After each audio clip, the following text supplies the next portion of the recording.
stood at the window of his small ship and watched the massive station grow larger. The Galactic Council station was huge. It looked like a silver wheel spinning slowly in space. 47 different alien species lived and worked there, had spent 3 months traveling to reach this place. He adjusted his simple gray robes and picked up his data tablet. Today was important. Today, humanity would finally ask to join the Galactic Council. They had been waiting for 10 years to get this chance. "Ambassador, we're docking now," Commander said from the pilot's seat. She was young but skilled. Her dark eyes showed worry. "I don't like this. The security scans show too many warships nearby." Smiled gently. "They're just being careful. We're newcomers. They don't trust us yet." Shook her head. "Sir, I've been reading the reports. Most council species think humans are weak. They call Earth a soft world. They don't respect us." "Then we'll teach them differently," said.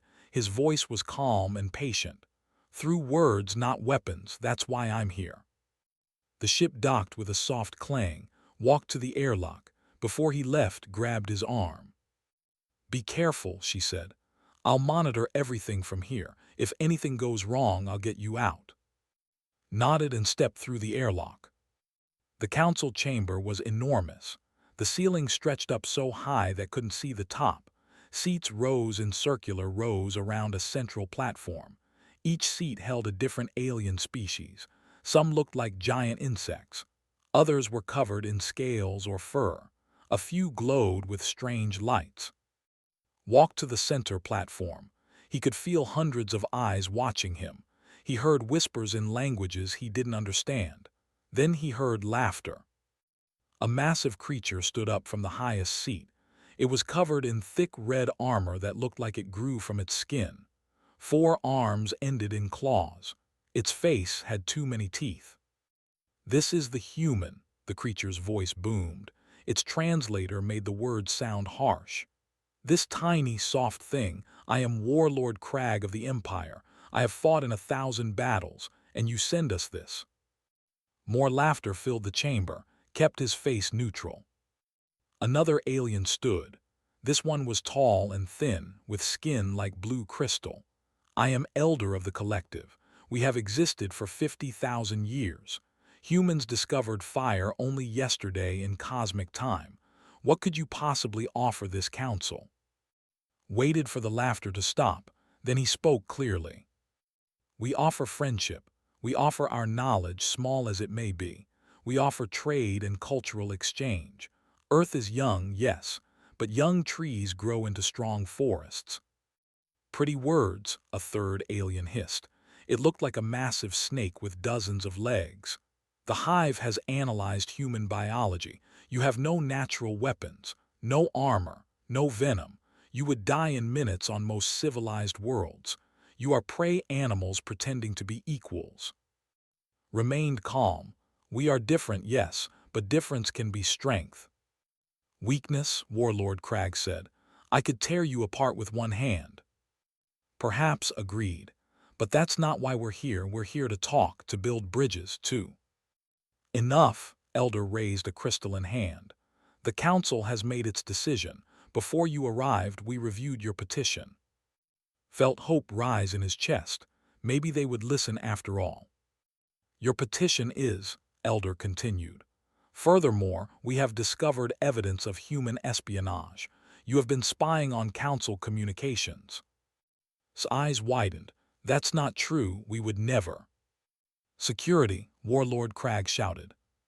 Heavy doors slammed shut around the chamber. Red lights began flashing. Heard the sound of weapons charging. Back on the ship, watched her monitors in horror. "No, no, no." She hit the communications button. "Ambassador, get out of there. It's a trap." Warriors poured into the chamber. Each one carried a plasma rifle. They surrounded the platform where stood. "This is wrong," said. He raised his hand slowly, showing he had no weapons. "I came here in peace, under diplomatic protection. You can't." "You are a threat to galactic stability," Elder said coldly. "Humans learn too fast, build too quickly. In 100 years you would challenge us. Better to end this now." Warlord Crag pointed at fire. The first plasma bolt hit in the chest. He stumbled backward. The second hit his shoulder. The third hit his leg. He fell to his knees. Screamed as she watched the biomonitors. Life signs were dropping fast. She immediately sent an emergency signal toward Earth. Then the ship shook violently. "Hull breach," her co-pilot shouted. "The station is firing on us." The Galactic Council station's weapons carved into the small human ship. Explosions ripped through the hull. In the chamber, collapsed onto the floor. The aliens watched his body stop moving. Warlord Crag laughed. "So much for the mighty humans," he said. "Send our fleets to their home system. We'll quarantine Earth before they become a real problem." The council members began filing out. The threat was over before it began. They didn't bother to look back at the fallen human. They didn't see his fingers twitch. They didn't see his chest begin to rise and fall again. They didn't see his eyes open in the darkness. And they had no idea what they had just done. The pain hit like a hammer. Every nerve in his body screamed. But something else woke up too. Something deep inside that he had kept buried under years of diplomatic training. His eyes snapped open. The council chamber was empty now. The aliens had left him for dead on the cold metal floor. He could see his blood pooled around him. The plasma burns had torn through his robes and scorched his skin. But the burns were closing. Watched his own flesh knit back together. Muscle regenerated, skin regrew. It hurt worse than the initial wounds, but he didn't scream. He breathed slowly, counting each breath. 1, 2, 3. This was what the aliens didn't understand about humans, what they never researched. Earth wasn't a soft world. The Galactic Council rated it as Class 12. Only 12 planets in the known galaxy were more dangerous. Humans didn't evolve on Earth, they survived it. Stood up, his legs shook but held. He rolled his shoulders and felt the last of the burns fade to pink scars. Those would be gone in an hour. He walked to a wall panel and pressed buttons until he accessed the station's internal cameras. What he saw made his blood run cold. They had destroyed the human ship. He could see debris floating in space. But wait, there, a small emergency pod. Life signs showed 3 humans alive, had gotten some of the crew out. Good, that was good. Then switched to the external cameras. His jaw tightened. 17 warships were forming up. Their course was set for Earth. They were going to attack his home. Something changed in his mind. The diplomatic mask he had worn for years cracked and fell away. Underneath was something the galaxy had never seen, a human who had stopped being polite. He accessed the station's communication system and began recording. "This is Ambassador of Earth. The Galactic Council has attacked me under false pretenses. They fired on my unarmed ship. They are now sending warships to invade my. This is a violation of every law they claim to uphold."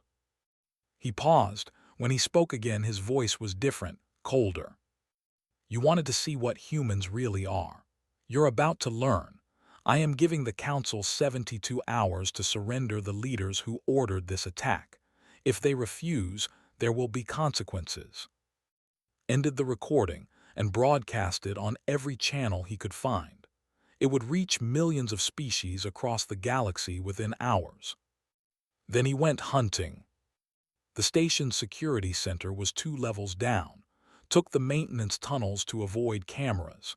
He moved quietly, using skills he had learned in Earth's military before becoming a diplomat. Every human ambassador had combat training. The Council never asked about that. 6 guards stood at the security center entrance. They were laughing about something, probably about killing the weak human. Studied them for 30 seconds.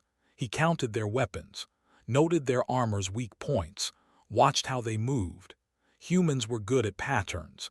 It came from 10,000 years of hunting animals smarter and stronger than them. He picked up a piece of broken pipe from the floor. It wasn't much, but humans were tool users. They always had been. stepped into the corridor. The first guard saw him and froze in shock. The human, but we killed. Through the pipe. It spun through the air and hit the guard's weapon, knocking it from his claws, while they stared in surprise, charged. Humans were persistence hunters. They didn't have claws or teeth or armor, but they had endurance, and they had adrenaline. Felt his heart rate triple. His muscles flooded with strength. Pain receptors shut down. This was the emergency system that let Earth mothers lift vehicles off their children. The response that let human ancestors chase prey for days until it collapsed. He grabbed the first guard's dropped weapon and fired twice. 2 more guards fell. The remaining 3 rushed him. Didn't fight like warriors. They relied on strength and armor. He fought like a human. He dodged, used their size against them, aimed for joints and weak spots. When one guard swung a massive fist, rolled under it and shot the guard's knee. 30 seconds later, all 6 guards were down, wasn't even breathing hard.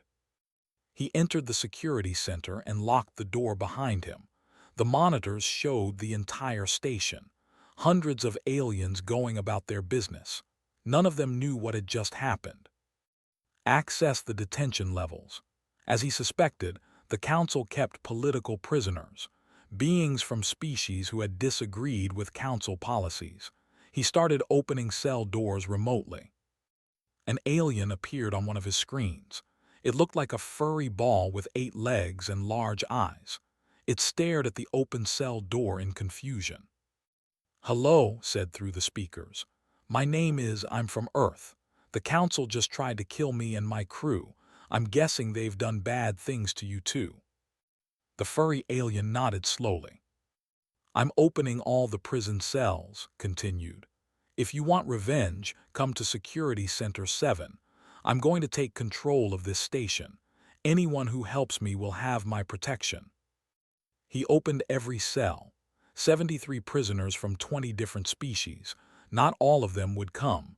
Some would try to escape, but some would be angry enough to fight. Humans had a saying, "The enemy of my enemy is my friend." It was a survival trait from Earth. Humans could pack bond with anything, even aliens who had been strangers 5 minutes ago. 10 minutes later, the first freed prisoner arrived at the security center. It was the furry alien. Behind it came a tall being made of living stone, then more and more. Smiled, not a diplomatic smile, a human smile that showed teeth. "Welcome to the rebellion," he said. "Let me tell you about Earth. My planet tried to kill us with diseases, predators, weather, and volcanoes for millions of years. We're still here. The Council has no idea what they've started." Outside the station, and the surviving crew floated in their damaged pod. She stared at her scanner in disbelief. Commander said weakly, "What's happening?" Showed him the screen. Life signs in the Council chamber. The same life signs that had flatlined 20 minutes ago. She whispered, "He's alive." And somewhere in deep space, racing toward Earth at maximum speed, was humanity's emergency beacon. In 3 days, the Council would learn what happened when you attacked a species that had conquered a death world. They would learn that humans didn't just have diplomats. They had survivors. And survivors were so much worse. Admiral stood on the bridge of the battleship Rising Sun when the emergency beacon reached Earth. She was a short woman with gray hair and eyes like ice. She had commanded Earth's defense fleet for 12 years. "Confirm that signal," she ordered. Her communications officer looked up with a pale face. "Confirmed, Admiral. It's Ambassador's ship. Emergency code Red 7. Attacked by hostile forces. Multiple casualties." The bridge went silent. Every person there understood what Red 7 meant. It meant humanity was at war. Pulled up a tactical display. 17 warships were heading toward Earth. They would arrive in 6 days. "Send word to all colonies," said calmly. "Activate Protocol Anvil." Protocol Anvil was Earth's worst-case plan. The plan they made after first contact, when they realized how many species saw humans as weak. It was simple. If anyone attacked Earth, humanity would show them why being underestimated was a mistake. Within hours, things began happening across human space. Civilian cargo ships opened hidden weapons bays. Mining stations in the asteroid belt activated military-grade sensors. The massive colony ship New Dawn, supposedly carrying families to a new world, revealed it was actually a mobile fortress.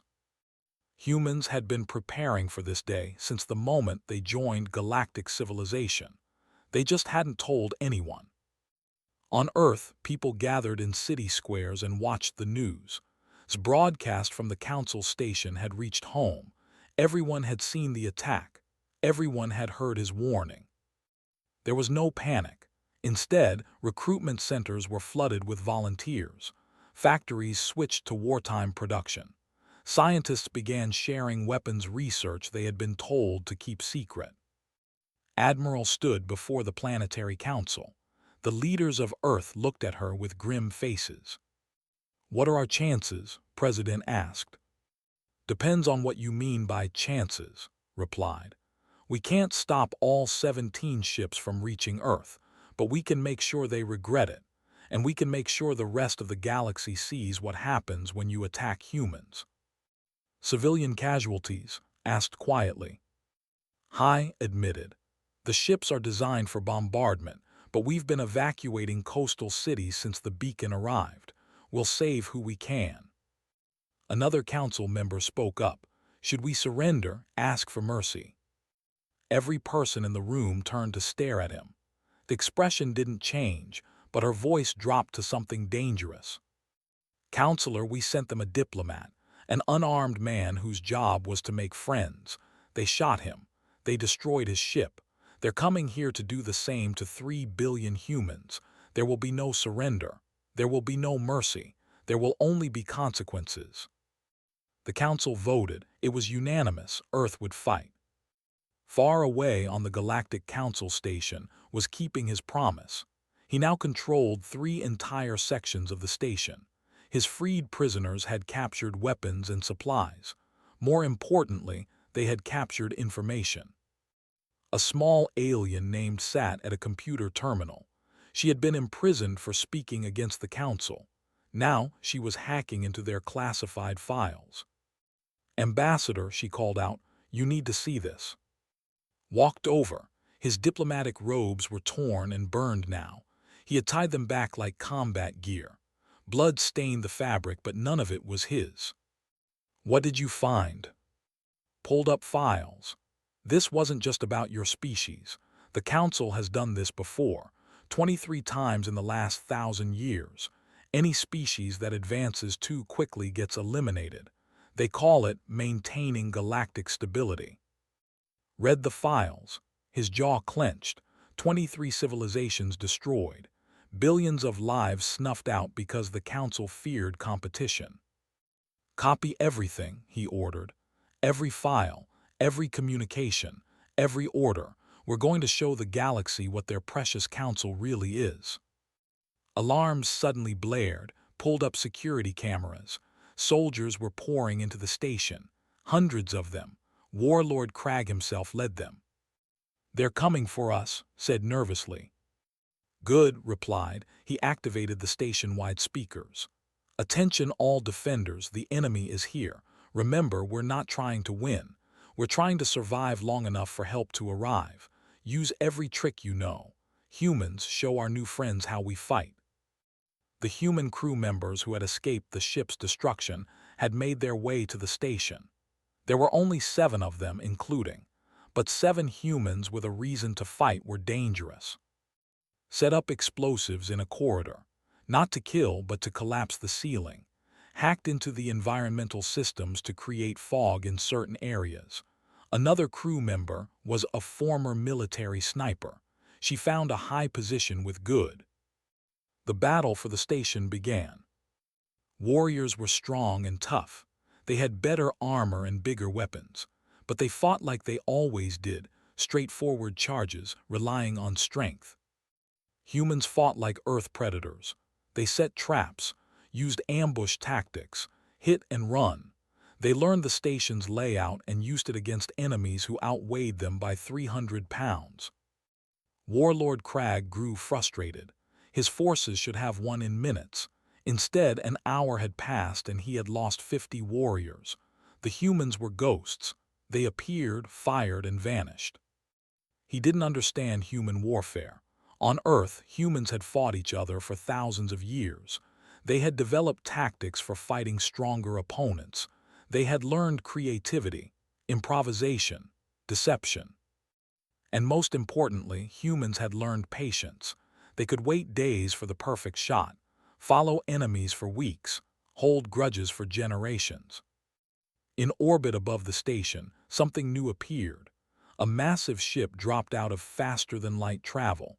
It was twice the size of any Council vessel. Commander saw it first on her stolen scanner. Her heart leaped. That's the Iron Will, Earth's first battle carrier. They're here. The Iron Will launched fighters, sleek human craft that the Council had dismissed as primitive during inspections.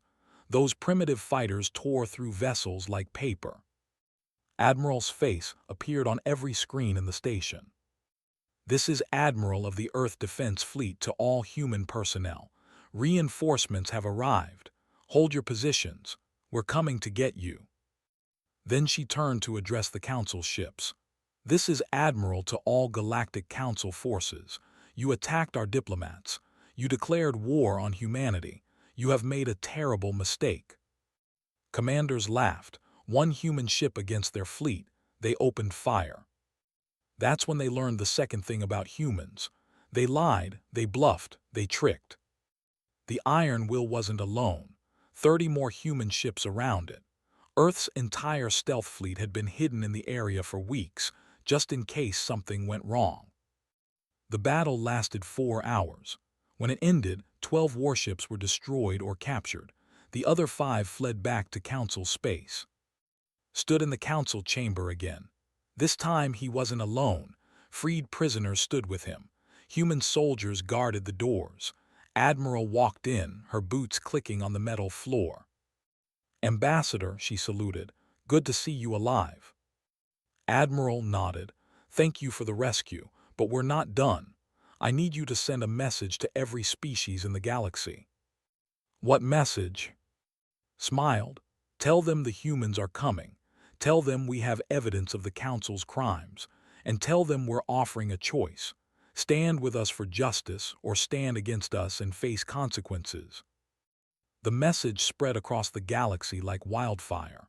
Within days, every civilized world had seen the evidence. Files showing 23 destroyed species, communications planning the attack on Earth, video footage of Warlord Crag ordering execution. The Galactic Council tried to deny everything. They called it propaganda, human lies, but too many species recognized names in those files, missing neighbors, vanished trading partners, questions that had never been answered. On the water world of, the furry 8-legged aliens saw files about their rebellious colony that had been wiped out 50 years ago. The Council said it was a plague. The files showed it was murder. On the crystal moon of, bird-like beings discovered their greatest scientist had been assassinated by Council agents. They had been told she died in an accident. Rage spread through the galaxy, but so did fear. The Council was powerful. They had the biggest fleets, the strongest warriors. What could anyone do? Then Earth showed them. Admiral didn't attack the Council. That would be expected. Instead, she did something clever, something human. She blockaded their trade routes. Worlds needed food imports. Colonies required rare minerals. Hive ships relied on medical supplies. Earth's fleet didn't destroy anything. They just stopped every ship and inspected it, carefully, slowly, taking days per vessel. It was economic warfare, and it was devastating. Within a week, military commanders were arguing with their government. The warriors wanted to fight, but the people wanted to eat. Elder Council split into factions. Some wanted war, others wanted peace. The simply calculated odds and realized humans were too unpredictable to defeat. Meanwhile was busy at the captured council station. He had renamed it Freedom Station. Species from across the galaxy sent representatives to meet him, not official ambassadors, secret ones. A delegation from the arrived first. Their leader, an alien named Sara, bowed her 8-legged body. Ambassador, our people want justice for our lost colony, but we're not warriors. We can't fight the council. Smiled gently. His diplomatic face was back, but now everyone knew what lay underneath. You don't have to fight, he said. Just stop supporting them. Stop sending the council food. Stop trading with their allies. Money and resources are weapons too. Humans learned that thousands of years ago. More species came. The stone beings who could mine asteroids. The energy beings who controlled power generation on dozens of worlds. The small trader species who carried information everywhere. Made alliances, not through threats but through honesty. He showed them what the council really was. He offered protection. And most importantly, he showed them humans kept their promises. When a merchant ship was attacked by pirates, Earth ships arrived in hours. They saved every crew member and captured the pirates. Then they did something that shocked the galaxy. They turned the pirates over to authorities for trial. This is your space, Admiral explained to the surprised leaders. Your laws, we're not here to rule you. We're here to help you rule yourselves. The idea was revolutionary. The council ruled through fear and control. Humans were offering partnership. But not everyone wanted peace. Warlord Crag gathered the remaining fleets, 60 warships, the largest military force assembled in a century. He was going to crush the humans and end this rebellion. Earth knew he was coming. Admiral pulled back her blockade fleets, let him think she was retreating. The fleet arrived at Freedom Station expecting to find it lightly defended. Instead, they found 200 ships waiting. Not just human ships, vessels from 30 different species. All of them had joined Earth's alliance. Warlord Crag stared at his screens in disbelief. Impossible, they were weak, divided. His second-in-command, a younger warrior named, spoke quietly. We made them allies by giving them a common enemy, us. Crag snarled, then we'll destroy them all. He opened a communication channel. Human Admiral, you have made a mistake, you cannot. Admiral's face appeared. She looked tired but determined. Warlord Crag, I'm giving you one chance. Surrender yourself and your conspirators for trial. Your people can go home.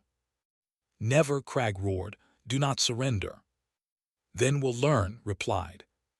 The battle was brutal. Ships were powerful. Their weapons hit hard. But the Allied fleet fought smart. Human tactics combined with alien technology. Ships were small and fast. Stone being vessels had incredible armor. Energy beings could disable weapon systems. And humans coordinated it all. They had spent thousands of years fighting wars. They knew strategy. They knew how to make a dozen different species work together like one unit. 6 hours into the battle, ships began surrendering. Not all of them. Crag's flagship and a few loyal vessels fought to the end. But most warriors were practical. They could see they were losing. When Crag's flagship finally exploded, the war ended. But something else began. Representatives from 100 species arrived at Freedom Station. They wanted to talk, not about war, about what came next. Stood before them all. He looked different now, still diplomatic but with steel underneath. The galaxy had seen both sides of humanity, the peaceful diplomat and the fierce warrior. Now they wanted to know which one they would get. My people don't want an empire, said. Earth has seen empires, we know how they end. We want something different, a real council, where every voice matters, where justice applies to everyone. An old named Elder Shen spoke up. Pretty words, human, but you have the power now. Why should we trust you won't become what the council was? Nodded. You shouldn't trust us, not completely, Trust must be earned. So here's what Earth proposes. We'll lead the military alliance for 10 years. Just 10. After that, leadership rotates between species. We'll help write new laws, but those laws apply to us too. We'll establish courts that can judge even Earth if we break those laws. The chamber was silent. This was unprecedented, the powerful giving up power voluntarily. We're also proposing term limits, Admiral added. No one species can hold important positions for too long. Power corrupts. Humans know this. We've studied it. We've lived it. So we build systems to prevent it. Sorafum stood up. You would really give up power after 10 years? Yes, said simply. Because that's what makes us different from the Council. They wanted to rule forever. We want to go home, back to exploring, creating, growing. We didn't ask for this war. We just want to make sure it never happens again, to anyone. The representatives talked for hours, argued, debated. Finally, they voted. 87 species voted yes, 12 voted no, 4 abstained. The new Galactic Alliance was born, not perfect, not without problems, but better than what came before. And for the first time in galactic history, it was built on a human idea. The idea that no one, not even the powerful, was above the law. 5 years had passed since the war. Freedom Station was now the center of galactic government. The old council building had been torn down. In its place stood a new structure designed by architects from 20 different species. It had no throne, no high seats, just a circular chamber where every representative sat at the same level. Walk through the gardens that surrounded the new building. Real gardens with plants from 100 worlds. It had been Sora's idea. She said life should surround the place where laws were made. He was older now. Gray touched his hair. Lines marked his face, but his eyes were still sharp. Commander, now Captain, walked beside him. She commanded her own ship these days. The New Dawn, a vessel that carried both warriors and diplomats. Earth had learned to be both. You're thinking about going home, said. It wasn't a question. Smiled. After the trials end, just 2 more. The trials had taken years. Every council leader who had ordered attacks on innocent species stood before the new courts. Not human courts, galactic courts with judges from multiple species. Fair trials, public trials, transparent trials. Some were found guilty, some were acquitted. The evidence decided, not power. It was slow, frustrating, but it was justice. Admiral had already gone home. She was teaching now at Earth's Naval Academy, training the next generation, making sure they understood why restraint mattered as much as strength. Ambassador, a voice called. A young ran up to them. Her name was Myra. She was part of the new generation, the ones who grew up after the war. Yes, Myra asked kindly. The delegation from Sector 9 has arrived. They're asking about Alliance membership. Nodded. Tell them I'll meet them in an hour. And Myra, remember what I taught you. Listen first, speak second, understand third. Myra bowed and ran off. Watched her go with satisfaction. They had changed, not all of them, but enough. They had elected new leaders, passed new laws. Some still hated humans, but they respected them.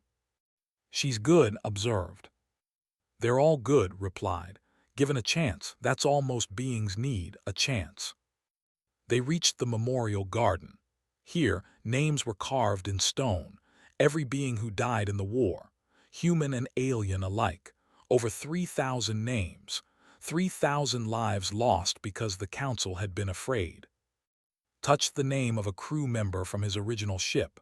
Ensign, 22 years old, killed when the council attacked.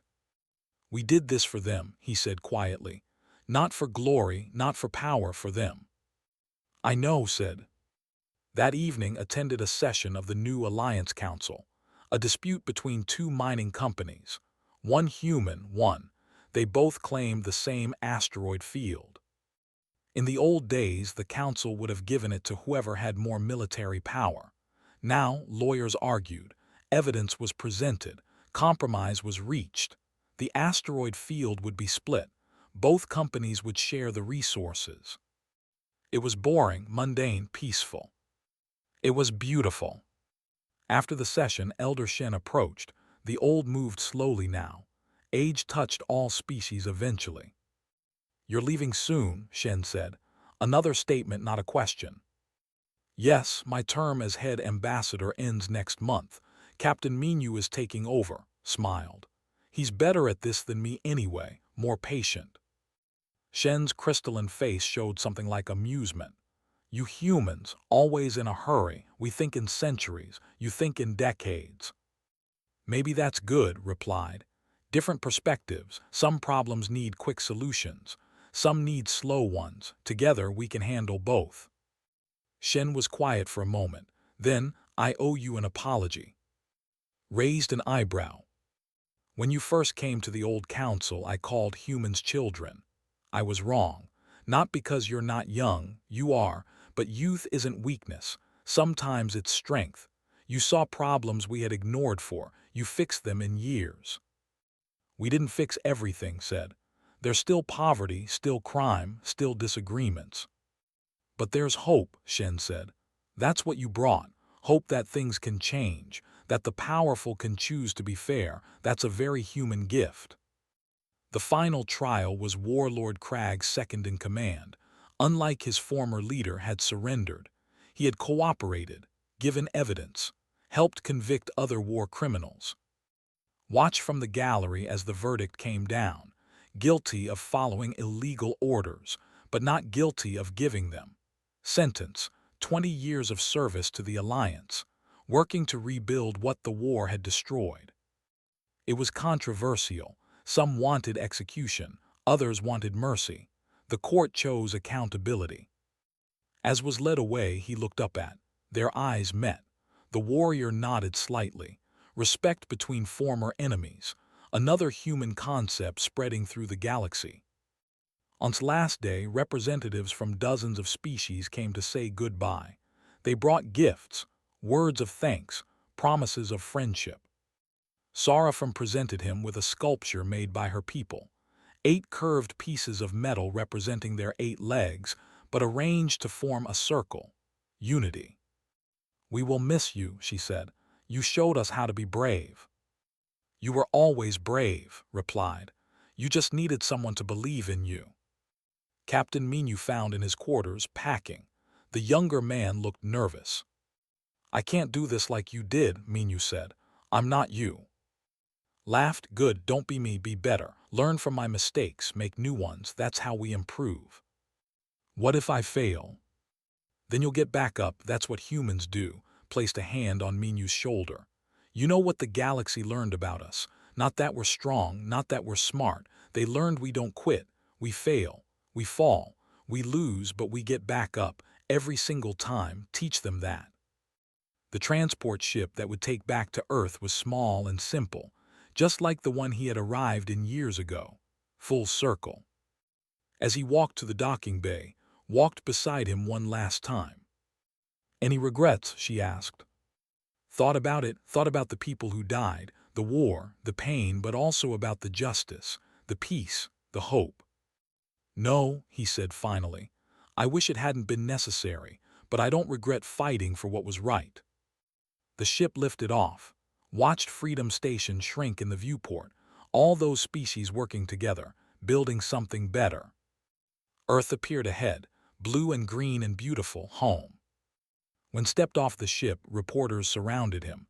Questions flew like bullets. How did it feel? What was next? Would he run for office? He answered simply, "I'm going to rest, spend time with family, maybe write a book, let someone else save the galaxy for a while." But as he walked away from the cameras, he smiled, because he knew the truth.